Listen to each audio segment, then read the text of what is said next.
Good evening to everybody. How's everybody doing? Thank you so much for joining in. God bless you all. Thank you, and thank you for joining in. Share this live feed. Give it a like to the video. Share the video. Like the video. Share the video. As I think that this is a really important live feed. What I'm about to explain to all of you that it has been happening now. Just recently, the president of the United States of America, Donald Trump, has designated Antifa as a terrorist organization, then inside of the United States of America as a domestic terrorist organization, right? We have been sounding the alarm of these Antifa punks that they have been infiltrating in migrant caravans, and also that they have been infiltrating in shelters. And we started saying this back in more aggressively 2018, last days of 2018, but more substantially with more evidence in 2019. What happened? In 2018, there was a massive caravan that arrived to the city of Tijuana, around 2,500 migrants from Central America, majority from Honduras. And the government of Baja did not know where to put them. They were stationed first in a neighborhood that is called Playas de Tijuana, at a park. Then that got out of hand. The community started complaining about the migrants just being, dirty, and some of them doing their necessities on the street. And that was a place for tourism. So the average, typical local citizen was complaining about it. But after that, they moved them into a baseball field. If you guys remember, when I started broadcasting, I started doing Spanish in that particular area where it was the migrant camp.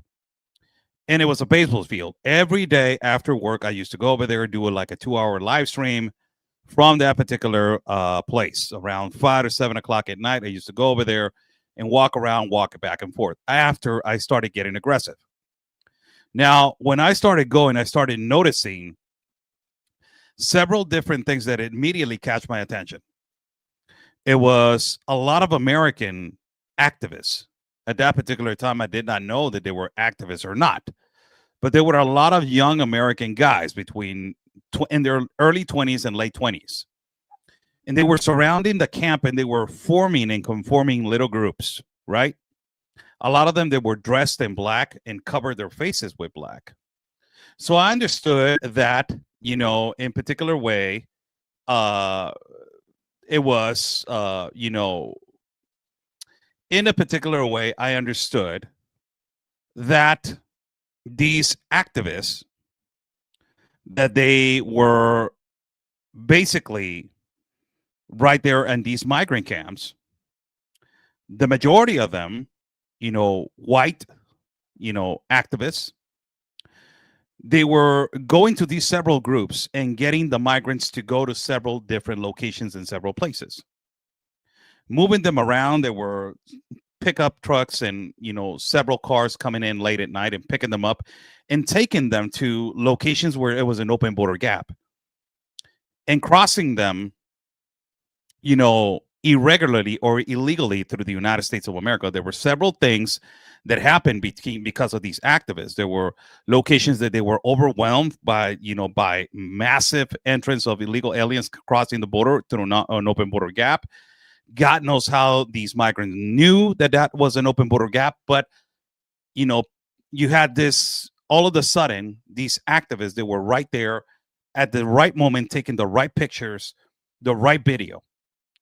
And it was like a constructed video cinema situation that they were forming to publish it on their media. And this was continuously happening. So I started getting, more involved. I started going on Saturdays. I started going on Sundays and broadcasting outside of this baseball field. More activists started coming in, more American activists. A lot of them, they look liberal. By the look, you can actually describe them. And you understood that these NGOs that were coming in and helping, and from the start, everybody understood like, oh, they're NGOs. They just want to help, and they just want to, do several things, and they just want to cooperate, giving them food, without knowing that these NGOs were clearly involved. without knowing that further down the line, we knew that the NGOs were part of this, cheating on loopholes and creating these loopholes to cheat on open loopholes to cross illegally or illicitly or irregularly people to the United States of America under a fake marriage, under a fake matrimony, under assumptions that they're not even assumptions of asylum, and constructed all these ideals of asylum and refugee. This was continuously happening. So because of the situation, and because of the situation that is happening in the baseball field when it was constructed,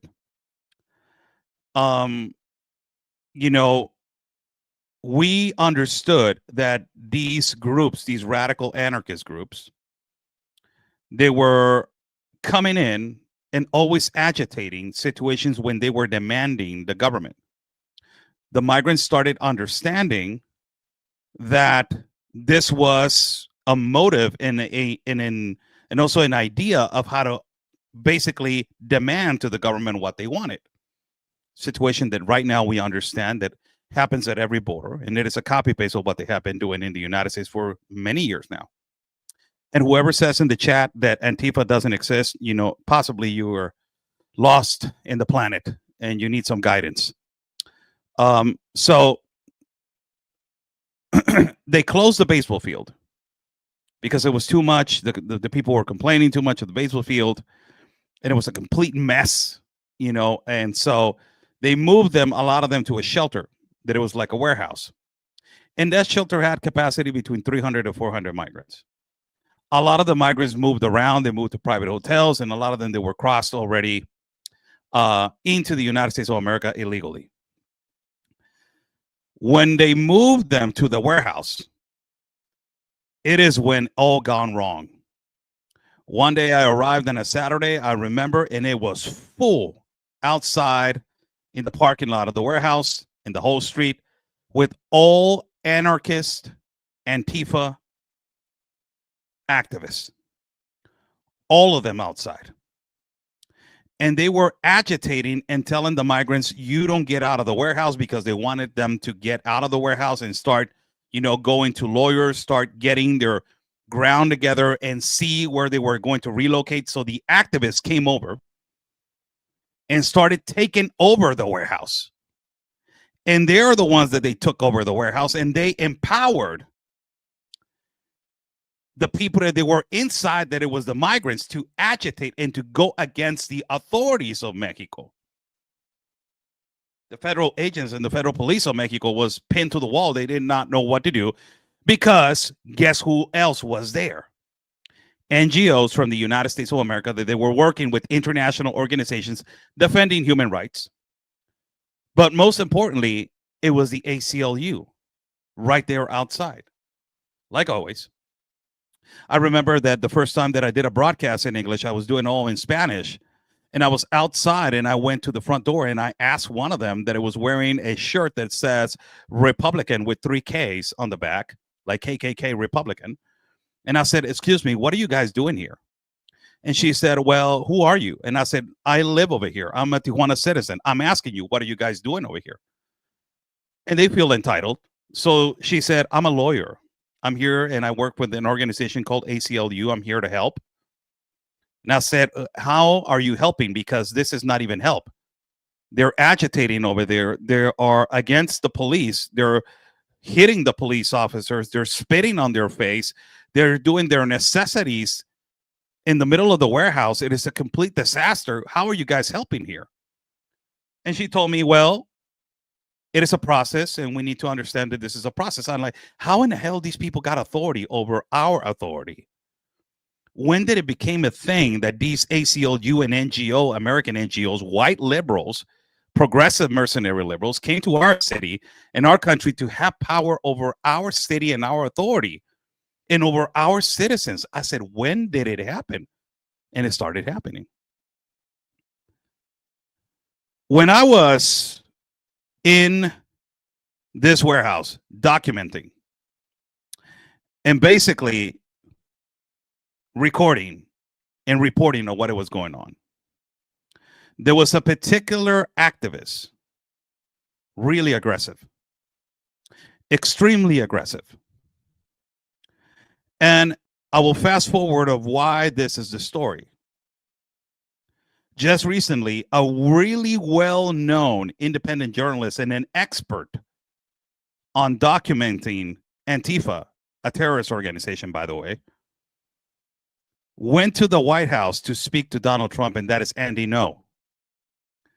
That Andy Ngo got attacked, brutally attacked, by a progressive mercenary activist by the name of John Hacker. So I noticed this back when he attacked him, and I tried to send a message to Andy to tell him, hey, I know that guy. And I confronted that guy outside of the shelter. And he was operating over here.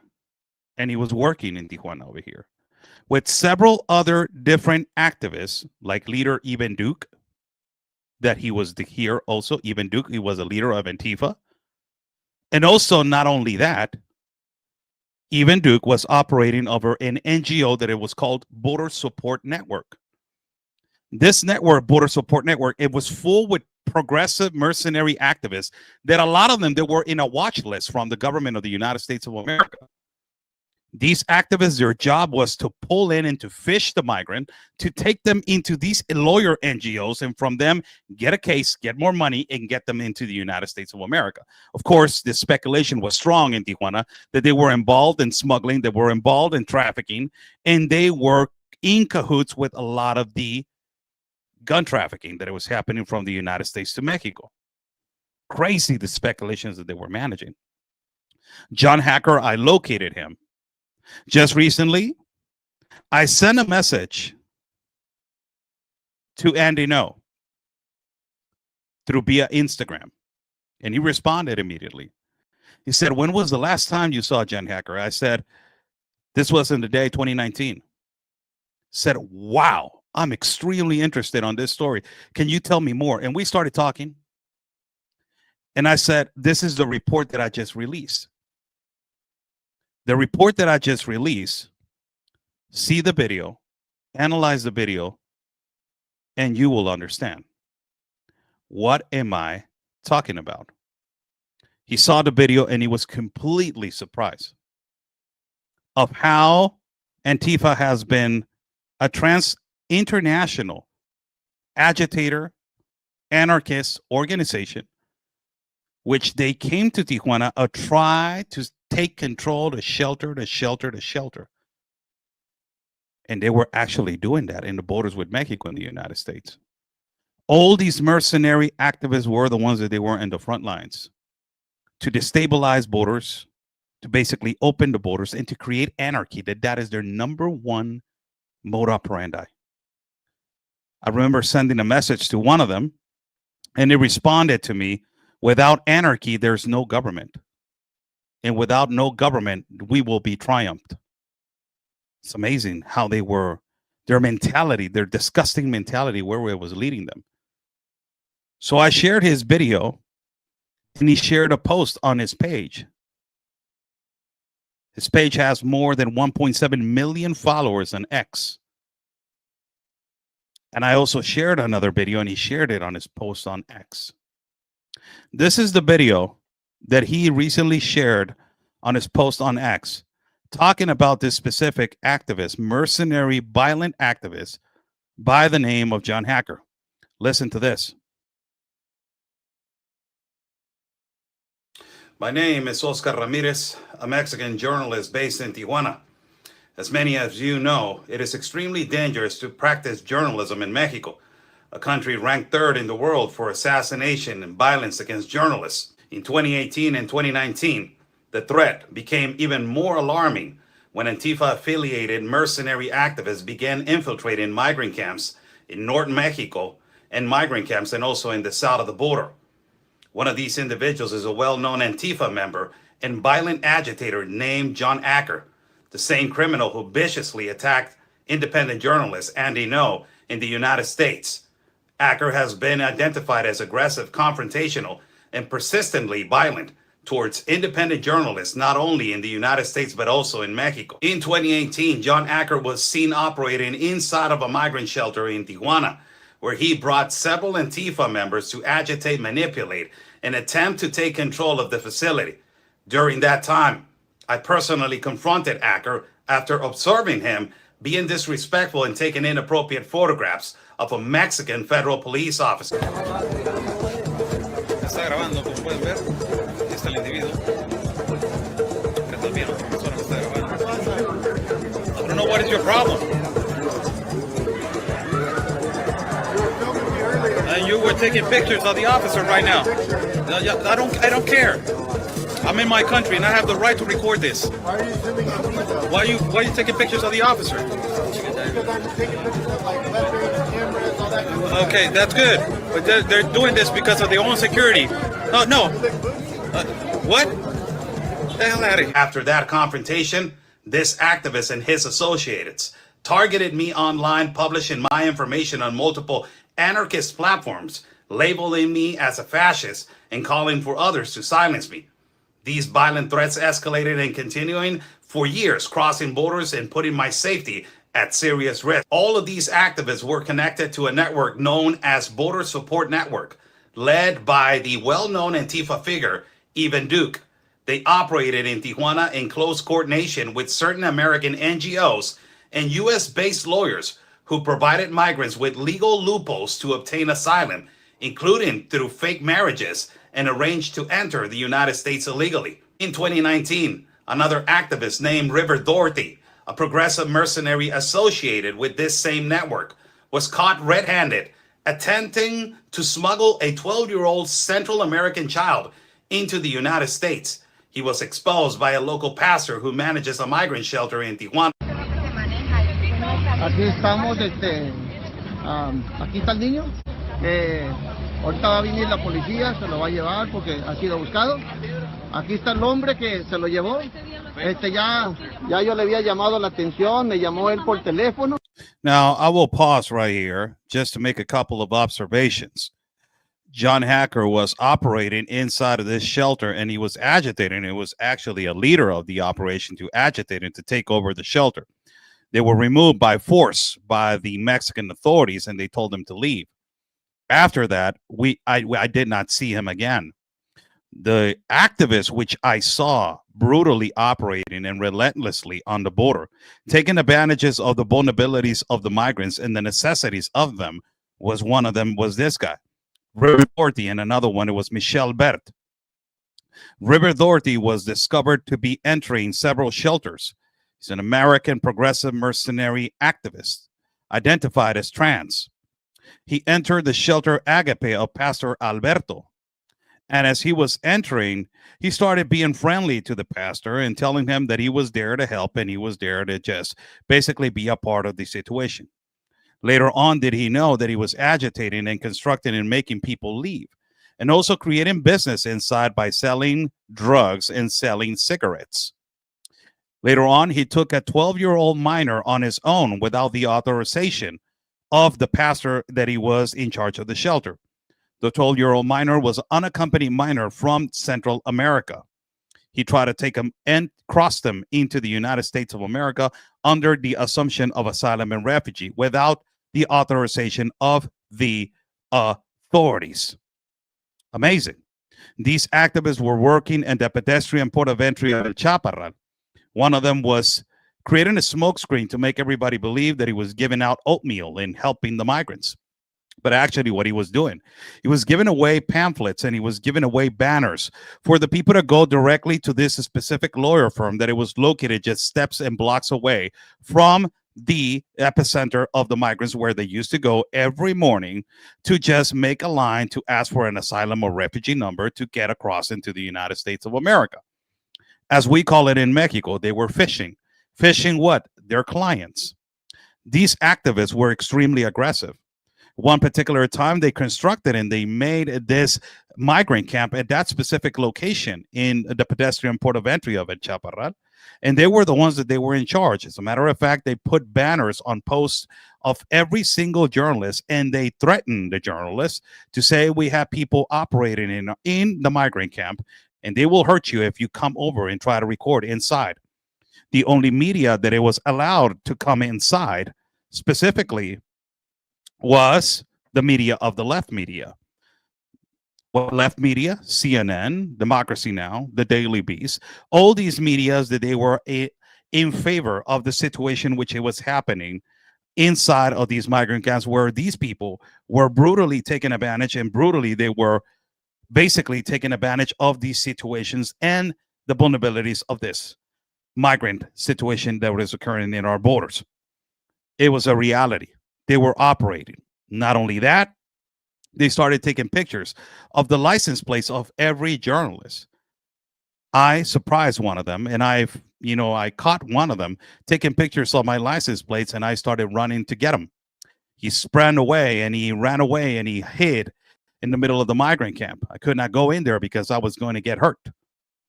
After that, next day, I went to the migrant camp and I saw a police officer that he's a friend of mine. And I said, this guy was taking pictures of my license plates. And he said, who? The oatmeal guy, the guy that is, standing right there. And the three officers that they were in the vehicle, they said, oh my God, we're so tired of them. Let me go and ask him. They went over there and he started running. They stopped him and they asked him why you were taking pictures of the license plates of the journalists. And he did not give no answer. They were extremely aggressive, and their purpose was to hurt, and their purpose was to be anarchists in our city of Tijuana. Yes, they were operating in our city. Y que ahorita vine a la policía porque ya había un reporte del niño. Llegó este hombre, le dicen River. These operations extended to another migrant camp, established near a pedestrian international crossing to the United States. While documenting these camps, I noticed several of these activists photographing the license plates of my vehicle, seemingly in an attempt to identify and harm me later. I immediately reported this incident to a Mexican police officer and confronted these three individuals involved. Just tell me in my face you didn't go to my car and took pictures on my license plate. Right. Can you answer me that question? You went to my car late yesterday and took quick pictures of my license plate? You took pictures of my license plate yesterday? Yes or no? I don't want to know who he is. Why? Yeah, I'm right here, people, with the authorities right here. There's over there, River Authority. Why did you go to my car and take pictures? Why? Yes, you attacked me. You went all the way to the back where I was parking in my car. Get the hell out of here with it. You didn't put the film because, I yes, was running. Don't get close to me. The harassment and the threats did not stop there. In the following months, violent attacks and online intimidation intensified. Activists began posting banners with my face on concrete posts around the camp, warning that I will be assaulted if I return to document their activities. These were deliberate acts of intimidation and silencing in a country where journalism already carries deadly risk. It is crucial to highlight that these Antifa-linked activists were working alongside American NGOs and lawyers stationed in multiple ports of entry, where they advise migrants on how to exploit asylum loopholes to enter to U.S. territory. We have been sounding the alarm for years. These progressive mercenary Antifa networks have been strategically infiltrated both in the south and in the north borders of Mexico, embedding themselves with migrant caravans and migrant camps. This is clear, documented evidence that Antifa is affiliated and has been operating inside Mexican territory, antagonizing, terrorizing citizens, and intimidating journalists, attacking law enforcement, and taking advantage of vulnerable migrants for political and ideological gain.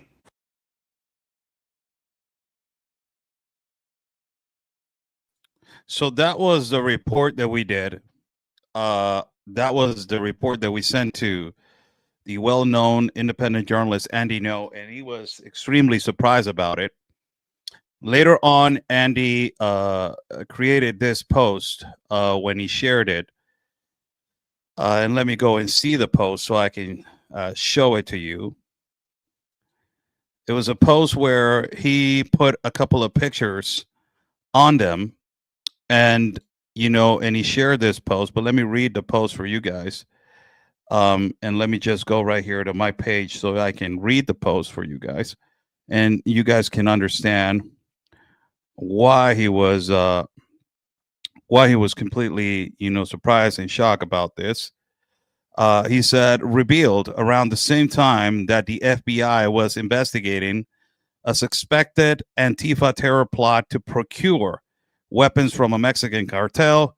The Portland Antifa member who violently attacked me and escaped justice was seen in Tijuana, Mexico. John Colin Hacker was allegedly working with an American Antifa group that was assisting human trafficking. Mexican journalist Oscar Ramirez saw Hacker with the Antifa group. And yes, we saw him. This, clear evidence of exposing this man, which, Andy No reported on this. FBI proven Antifa plot to buy guns from Mexican cartels, stage an armed rebellion at the border. This is a picture that it was from our live streams inside of the shelter. You guys know that I was walking around and I was walking around them and basically watching what they were doing and recording them in blind sight. A lot of them, they were covering their faces. A lot of them did not cover their faces. But, that guy right there in the middle was John Hacker, as he was, operating inside of the shelter. This was the other group. This group was extremely violent outside of the premises and inside of the premises. They were extremely, extremely violent. This is the, actual unbelievable evidence that is just, it's nowhere, to not deny it. More than that, the threats that they were basically, throwing at me after I started exposing them, they started sending their little messages, with knives, pictures with knives on my neck, telling me, you know what, you better not appear yourself at the migrant camp. We have MS gang there in present, so they already know that you're there, and they are going to take you out. It is no way that you are not going to survive if you go there. And I started going to see if they were actually going to do something in some ways outside of the premises, because I was not allowed to go in. Immediately I was going to get ambushed. But there was a lot of presence of, violent individuals around the migrant camp. As a matter of fact, the migrant camp was later on understood that it was run by these NGOs on a purpose to have the migrants on this location, so they will be profiting of the asylum and refugee situation of every single migrant. On these migrant camps, later on, it was discovered by the Mexican intelligence or the police of Tijuana that they were actually selling narcotics, and there was actually, abused. And there was actually women abuse and women exploitation inside of the migrant camps. And also there was trafficking of children.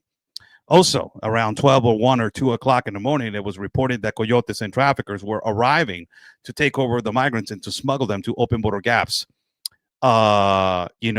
into basically in several different locations in several places that they were crossing illegally and illicitly to the United States of America.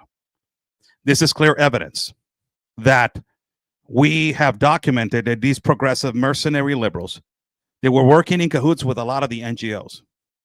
A lot of these NGOs that were caught red-handed, falsifying and making fake marriages and fake matrimonies. Others, they were also identified, and there were cases that we documented as to basically the importance of discovering what these NGOs and these activists that were doing. They were passing by as Department of Homeland Security officers, and they created a link in Google, which they were telling the migrant when they go to the shelter that they needed to deposit $2,500 in that Google link, and ultimately they went and deposited they had to go to the Google link, fill out a petition that it was, supposedly a petition that it was for the Department of Homeland Security to have access to the port of entry of San Isidro. Then later on, they had to go to a Western Union and deposit an amount of $2,500 for migrant. A lot of the migrants fell for this, and they paid enormous quantities of monies. And these activists, they were stealing from the most vulnerable. They were making a lot of money. There was a lot of rape. There was a lot of abuse. There was also, the trans community that it was present, and there was a lot of instigation from them and fights over who was going to have power, several sections of the shelter. There were journalists that they were attacked. There was a fight over information, or what kind of information it was getting out, what kind of information it was not. It was a complete plot of a lot of situations, and a lot of circumstances that they were extremely violent in some way. And these activists, they were always present right there to take advantage of it and to enormously have control over the central part of the situation. All of this happened because of the Global Compact on Migration, the power that it was extended to these NGOs and international organizations to have their international power in amnesty to say, I'm fighting for the human rights of the people. It's amazing what it was happening. It was unbelievable. And I have said this so many times. Before Donald Trump went the presidency, in the 4 years of Joe Biden, and also before when Donald Trump was president in the section of 2016 and 2020, I have always said this. They have to do an audit on every NGO that is working alongside the border. They have to audit every single one. Excuse me. Every single one. Every single NGO needs to be audited, investigated thoroughly and profoundly to find out what kind of activists and what kind of individuals they are working and what kind of networks they're making. Not only that, I have said so many times that these progressive mercenary activists, they don't have no business whatsoever to have authority over the authority of Mexico. No business whatsoever. That is the responsibility of the authority and the Mexican authority by itself. Nobody else. And they were having power over the authority of Mexico. That was a complete shocker. We were talking to the federal agents and the federal police as they were inside of this warehouse, and they were saying, we cannot touch them. We cannot do anything towards them. The international community of human rights has come over here and told us, you only have to be vigilant that nothing aggressive happens and that nothing violent happens. And you cannot touch them until that agreement completely was, unagreed. And the authorities went in there and kicked them out. There was no other way. I got to say, there was no other way. It was 2 days of hell inside of that warehouse because there was rape. There was a disaster inside. There was abuse. There was migrants that at the end of the day, on the last day, there were not even one migrant in there. In that warehouse, there was only these mercenary activists that they wanted to send a message, and they were selling all what they were doing to newspapers and the leftist media that it was shared in the United States of America. It's unbelievable what they were doing. They were just taking advantage of the situation, that the vulnerabilities of people that they were living, as exactly as they have done with the Global Compact on Migration, with the caravans that they only infiltrate to take advantage of people, with the crossings of people, with the illegal crossings of people, with the situation at the Darien Gap, always profiting of the situations of our people that they're suffering, the consequences of violence, economic disaster, and a complete insecurity in our countries. What are these white progressive mercenary activist Antifa punks? What the hell they were doing over here? Who sent them? Who paid them to have the authority to come and run the business as they were doing back in 2019? It is unforgettable. I am never going to forget the threats that they did, the attacks that they did, the massive attacks that I will say this openly, they wanted to get rid of me. And I'm not saying in the most nicest way. They actually wanted to eliminate me.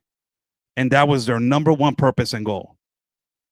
And now the well-known independent journalist, Andy Ngo, has gone into the White House and gave out information of their of their mode operandi, and specifically why they need to be designated as a domestic terrorist organization. I hope that this goes further. And I hope that all of these activists that they acted illicitly and illegally in foreign countries, they're arrested, prosecuted if they have to, and also investigated. First investigated, then, detained and stopped and arrested. Because what they were doing over here is a complete violation of what they were defending, that it was a violation of human rights. That is what they were doing. Nothing else, nothing less. It is specifically what they were doing.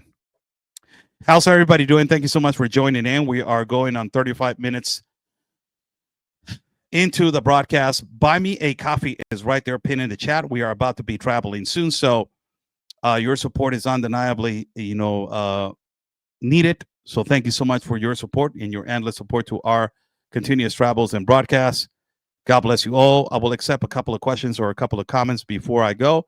35 minutes going into this broadcast, informing you guys about the recent investigation that we did, and the recent situation that what we did.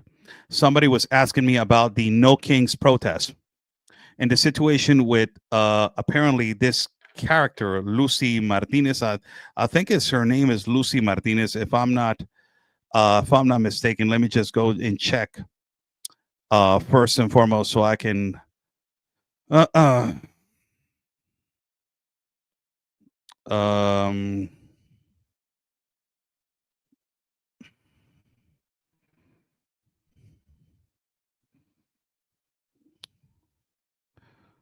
Yes, it's Lucy Martinez.